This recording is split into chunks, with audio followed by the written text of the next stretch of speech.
How y'all doing? Welcome to Sippin T on the V. I'm DJ. And I'm Maddie.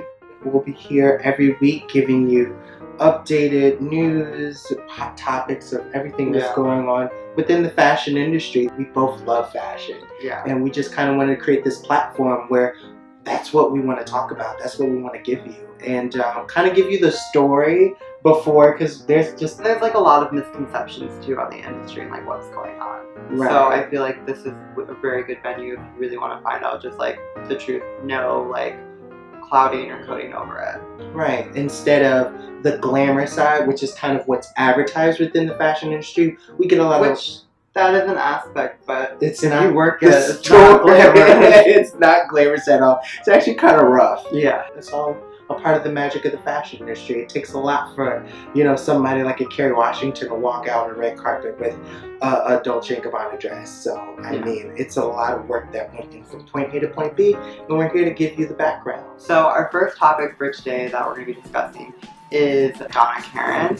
So, as you guys know, or maybe don't know, she left her own line, Donna Karan, last year, which is owned by LVMH, the conglomerate. And since then, she's actually started a new line called Urban Zen, which is basically a bohemian kind of themed luxury women's wear line. And not only do they have women's wear, but they also have home products and jewelry and accessories.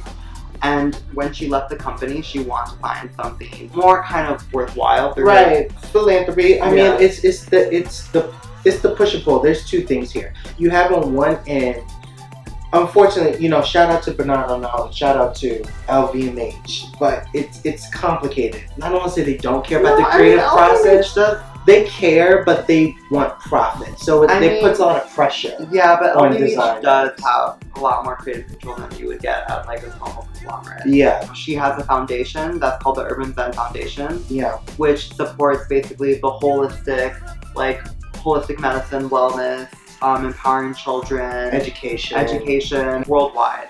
Right. Which is something really unique to see from a fashion company. That's like really trying to promote like wellness around the world through their fashion line. Which is admirable, because now that she has separated herself from LVMH, she can just kind of do what she wants and kind of have that kind of freedom to create a business that is built around so many different issues. The clothes are absolutely beautiful. And go to Urban Zen, go online, look at the entire season, all the collections, and it's so gorgeous. And it does reach a I will say, a younger demographic. Donna Karan definitely reached a much more mature demographic. But on the topic of LVMH, actually, Louis Vuitton, Jaden Smith is one of the faces of Louis Vuitton, which he was the face last year for the spring 2016 campaign, which was done in fall 2015. But he is actually posing with a new Louis Vuitton romper, which came out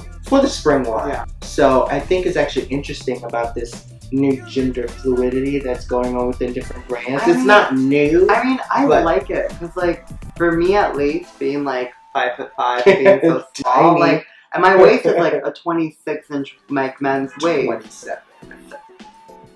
So basically, it's like for me, like the hardest thing for me is finding jeans, and for me, I usually have to resort to getting women's jeans, and people don't know the difference unless, like, obviously put your hand in my front pocket, but like that's weird.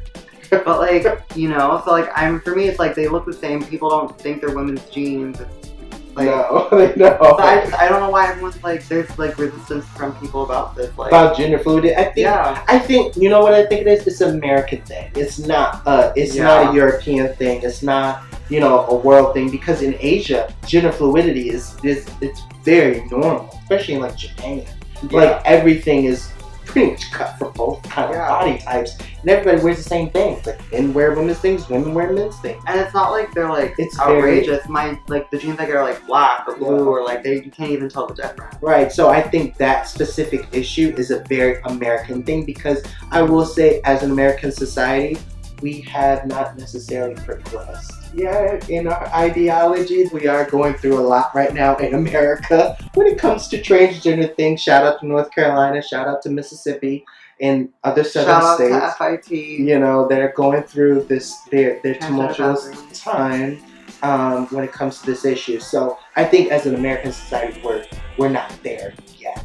So, on the same issue of Louis Vuitton, they are expanding their market into Brazil. I mean, I think they already have a market. They have a market, but their plans, yeah, to invest there. They're investing fashion business in Brazil, which has, you know, high tariffs and high taxes that can make products and merchandise, you know, that you buy here in America for a luxury brand 50 to 60% higher in price over in Brazil for the same thing. And you say, I forgot the name, the specific bag, but the bag.